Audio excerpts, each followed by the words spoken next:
Cáncer de hígado.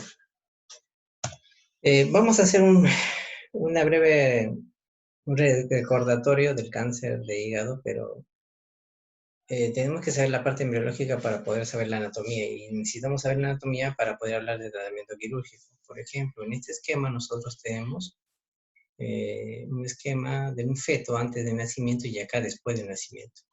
Antes del nacimiento nosotros vemos que la vena cava inferior recoge sangre venosa de las extremidades inferiores, pasa por detrás del hígado y llega hacia la aurícula derecha, ¿no? El dibujo no me ayuda mucho porque en realidad la vena cava inferior que estoy señalando pasa por detrás del hígado y acá el dibujo daría la impresión de que está extendiéndose por delante, pero es por detrás del hígado. Ahora, ¿qué pasa antes del nacimiento? El feto recibe sangre de la placenta, una sangre con contenido de oxígeno alto, llega al ombligo y a través de la vena umbilical llega al borde inferior del hígado, y en la cual se continúa como un conducto venoso que se llama conducto venoso de Arancio. ¿Y qué sucede? Que la sangre venosa que viene de la vena, de los miembros inferiores a través de esta vena acá inferior, se arterializa de tal manera que el lado derecho del corazón lleva sangre oxigenada. Pero ¿qué sucede después del nacimiento? Después del nacimiento, cuando nace, obviamente la placenta se desecha, se corta o se liga, ¿no? Aquí el cordón umbilical, ¿no? Y esta vena umbilical se oblitera. Y acá ya está obliterada a mi lado derecho. A esto se llama ligamento redondo. Entonces, como vemos, el ligamento redondo ha sido un rezago embrionario de la vena umbilical. Pero ¿qué sucede? La vena acá inferior obviamente ya no va a recibir el aporte de sangre arterial que venía de la placenta, por obvias razones. Entonces, el ligamento redondo viene a ser la vena umbilical obliterada, llega al borde inferior y se continúa primero como una parte del trayecto por la cara inferior del hígado como ligamento redondo, luego como ligamento venoso. Algunos lo siguen llamando conducto venoso, pero en realidad ya no sería un conducto porque ya no tendría luz.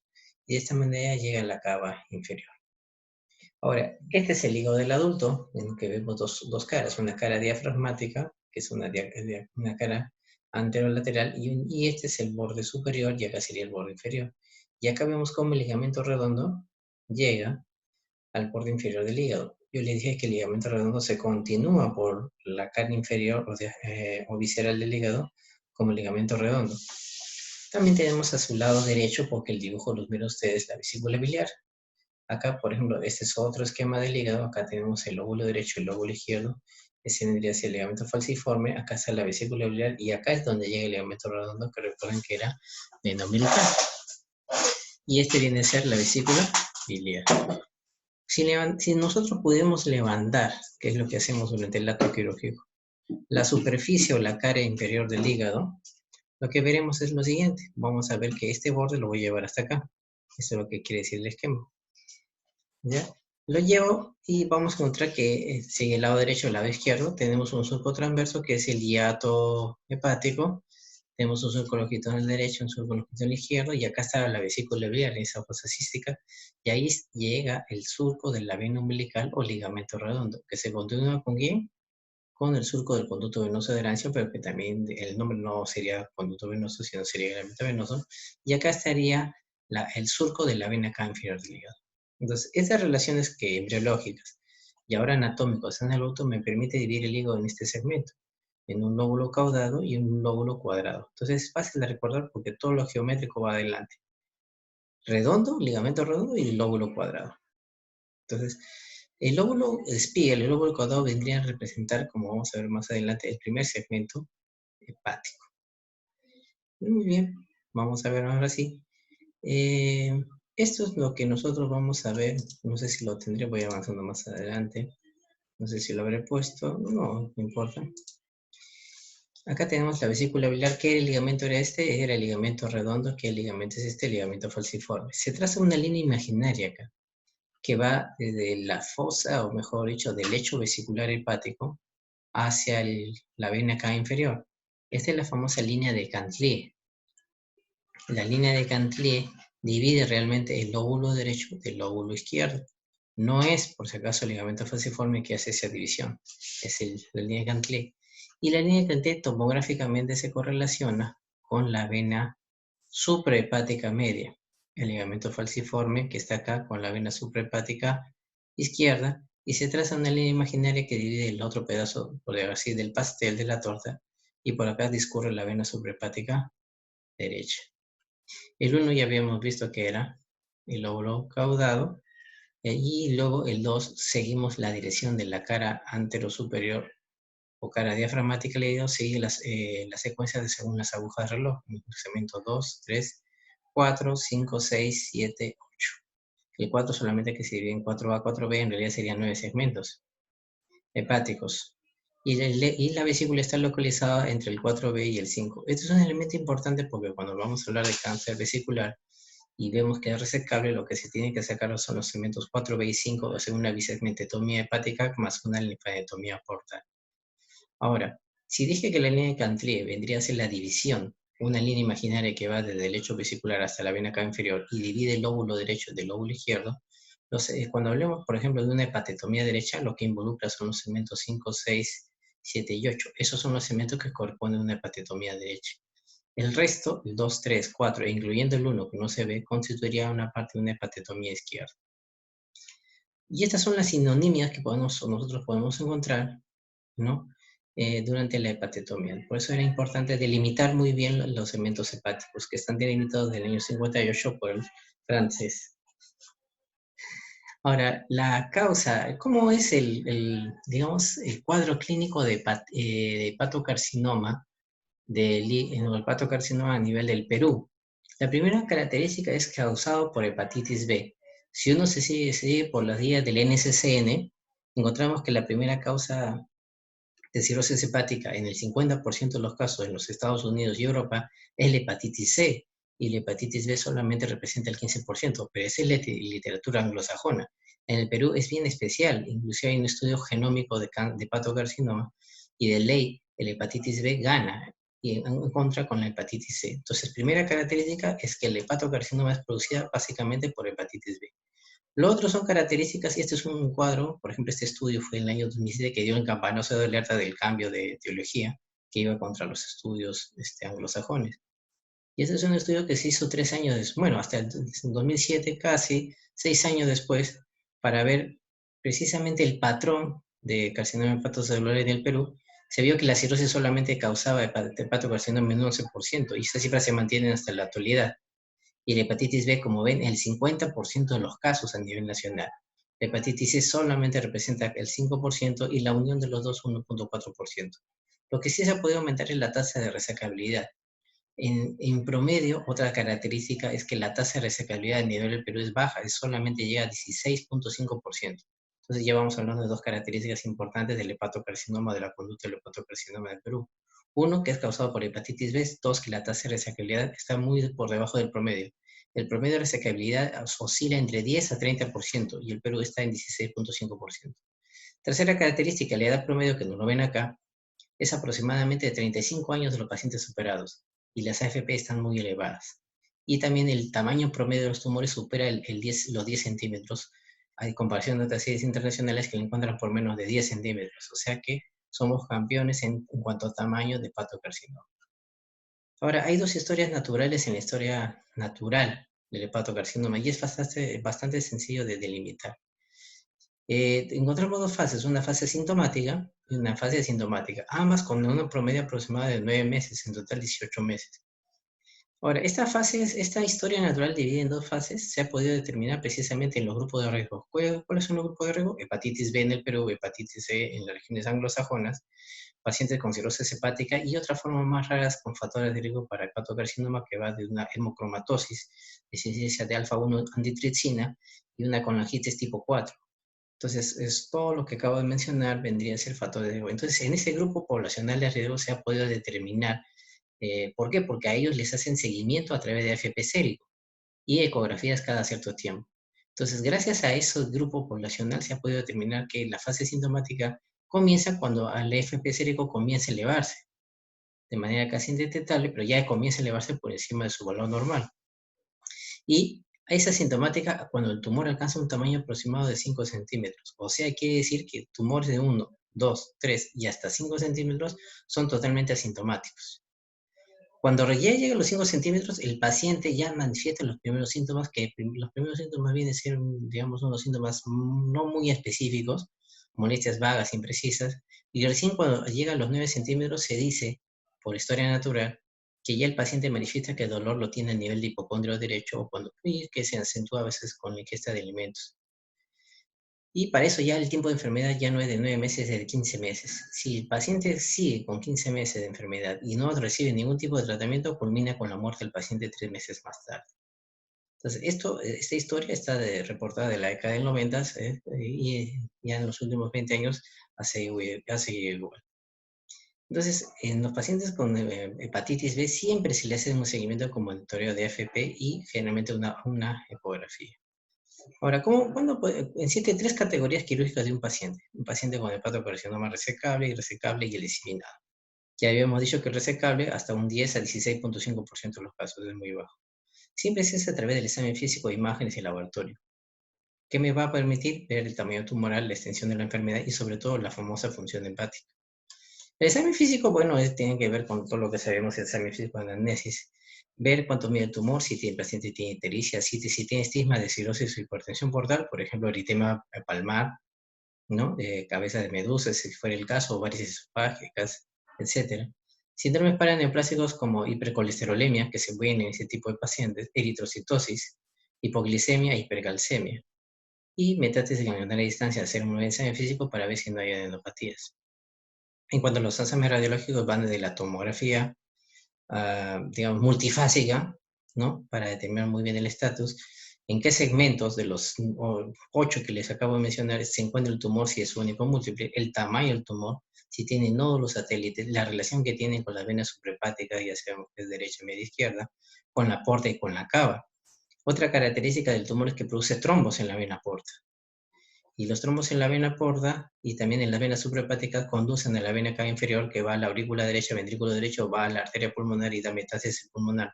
Por eso el primer sitio de diseminación que tiene el cáncer de hígado viene a ser una metástasis por vía hematógena y el primer sitio órgano paraquimetoso viene a ser el pulmón por esta relación. Pero también puede ir a la vía biliar. Entonces tenemos que ver la evidencia de esos trombos a nivel del estudio de imágenes. Bueno, lo demás es que si el diafragma está comprometido, otros órganos adyacentes, si hay derrame pleural, ascitis, si anatómicamente es resecable, y si se reseca el tumor, pregunta importante, ¿cuánto de parénquima sano va a quedar para evitar una insuficiencia hepática? Que es el temor cuando nosotros realizamos una hepatotomía, qué tanta reserva hepática tiene el paciente para poder sobrevivir a la cirugía. Y si hay otros signos que ya la había comentado. Los exámenes laboratorios tienen que necesariamente incluir perfil de coagulación y perfil hepático, además de descartar las pruebas de HIV, hepatitis B sobre todo y hepatitis C. Sabiendo esto, esa combinación de todos los síntomas físico, radiológico y laboratorio y que me permite determinar el tamaño tumoral, la extensión de la enfermedad, yo le digo si el paciente es resecable o resecable, acá están las características de resecabilidad, ¿no? Y tengo que ver la función hepática conservada, que lo puedo hacer de manera directa con la clasificación de Child-Pugh. Y es importante que la que seguimos, ¿por qué? Porque un paciente con Child de tipo A, miren, si yo tengo 5 o 6 puntos, será un Child A, si tiene 7 o 9 puntos sumando esto, será un Child B, y un Child C será 10 a 15 puntos. Si tengo esto, si tengo un Child A, el paciente tiene una mortalidad operatoria de 4%, pero si tengo un Child C, la mitad de esos pacientes se van a morir. O sea, básicamente en un Child C está contraindicada hacer la cirugía. Y el Child B se somete a una junta médica, si bien el riesgo de mortalidad es 11%, algunas sí hablan de 25%, se tiene que hablar con la familia y hablar de las posibilidades y las complicaciones de la cirugía. Pero Child C es prohibitivo, no lo hacemos en realidad, no lo hacemos, ¿no? Y bueno, el remanente hepático tenemos que ver si el paciente es cirrótico o no cirrótico. Si tiene cirrosis se debe dejar un porcentaje de 20%, generalmente este debe ser un estudio volumétrico y medido con tomografía. Lamentablemente no disponemos de estudios volumétricos en nuestras instituciones, salvo el Guillermo Almenara o a veces, sobre todo en el IREN, donde están más desarrollados los estudios volumétricos. Pero si un paciente tiene cirrosis y tiene Child, tengo que dejar un 30-40% de hígado sano.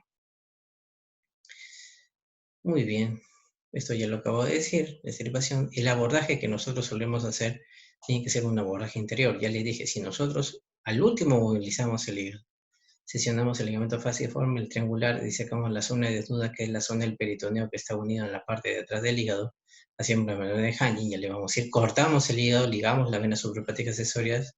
Si quieres una hepatotomía derecha, que es ese de ejemplo, ligo la vena suprahepática derecha y recién movilizo el hígado al final.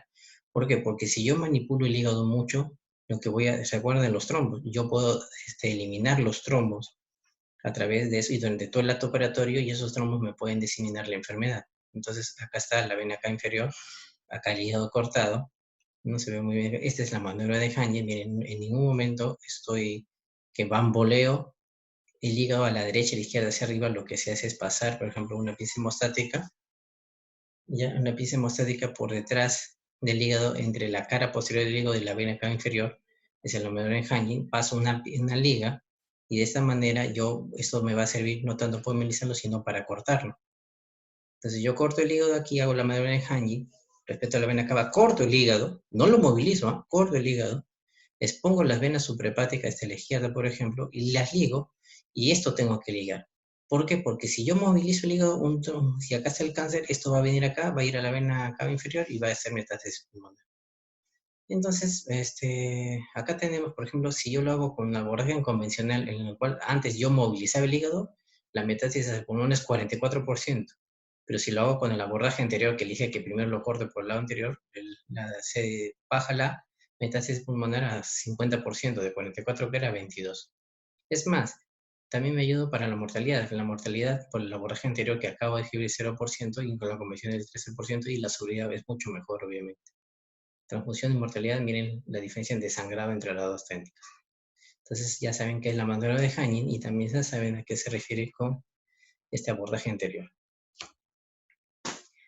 Para hablarte de cáncer de vesícula biliar brevemente, ¿no?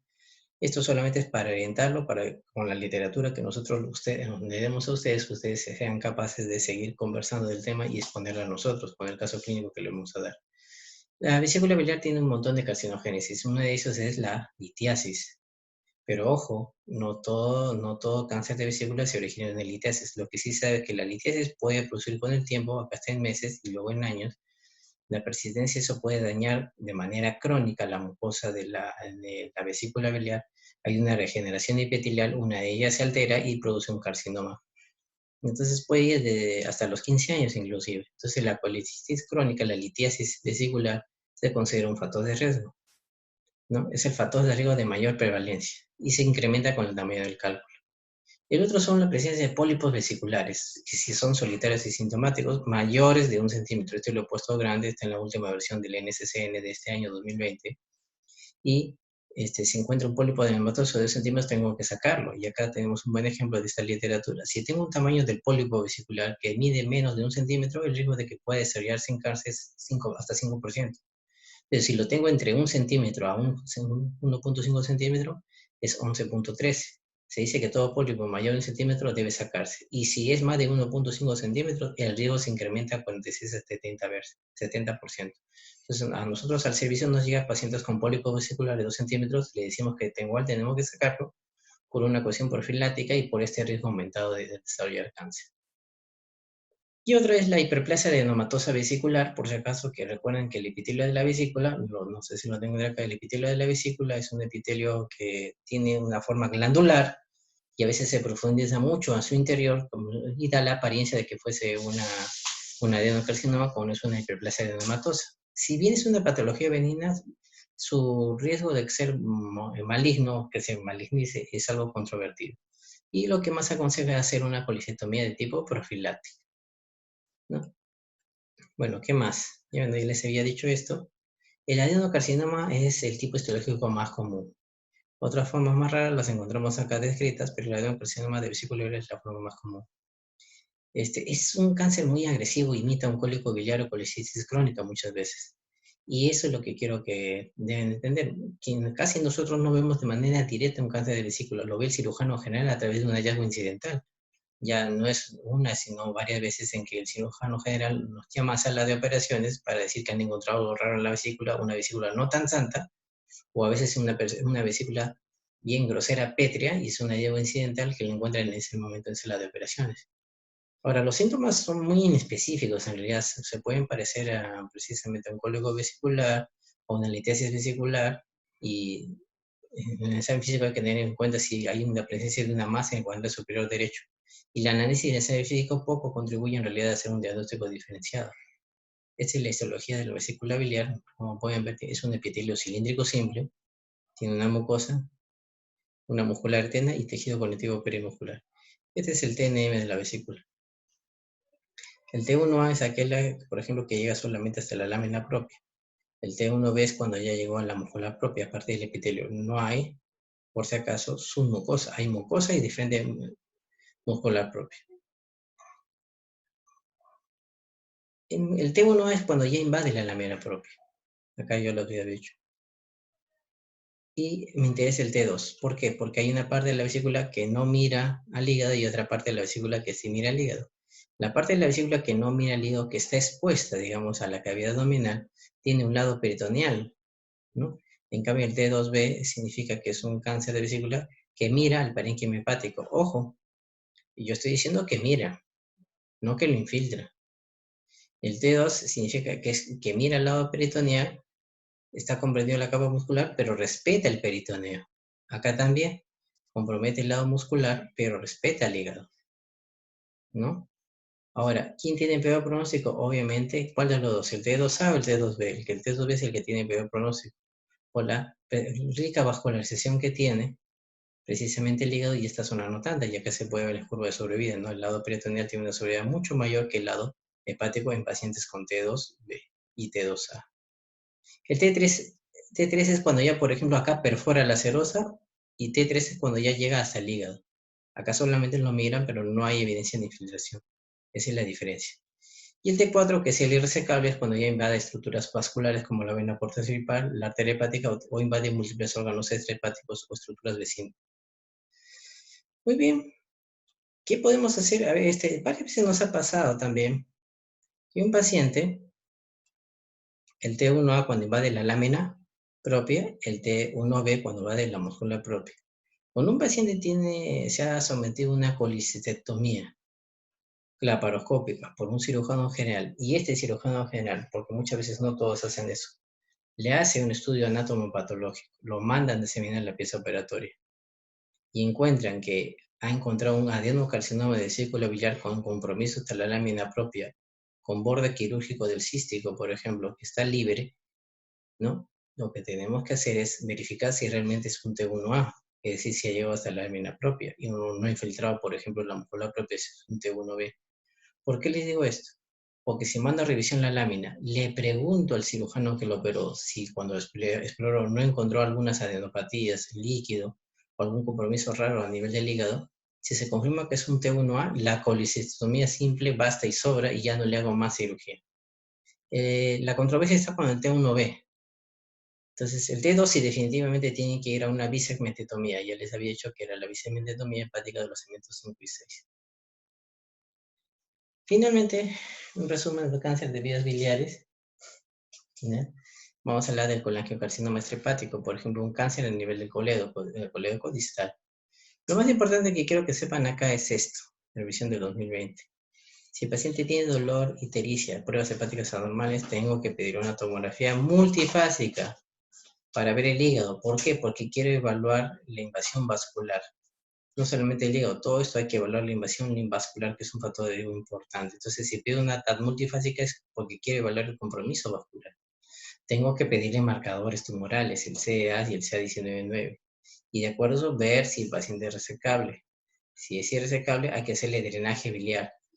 Y acá le he puesto de azul de drenaje biliar. ¿Por qué? Porque si mi bilirrubina en este paciente total o directa está aumentada por ejemplo, ustedes saben que la bilirrubina normal tiene un valor de 1 y algunos laboratorios consideran un valor de 2 miligramos sobre decilitro en condiciones normales. Pero si el paciente tiene de 15 o 20 miligramos, yo no puedo operar al paciente pese a que le digo, tengo que hacerle un drenaje biliar y después veo su resecabilidad. Entonces son 3 puntos importantes acá. TAT multifásica para evaluar invasión vascular, pedirle marcadores tumorales, ver la resecabilidad y si está aumentado la bilirrubina, sobre todo a partir de 20 para arriba, primero drenarlo y después ver si es resecable. Este es el TNM precisamente, de colangiocarcinoma, que es un cáncer de vías biliares. En este caso yo he hablado de cáncer biliar de vías extrahepáticas. Muy bien, creo que eso básicamente viene a ser todo.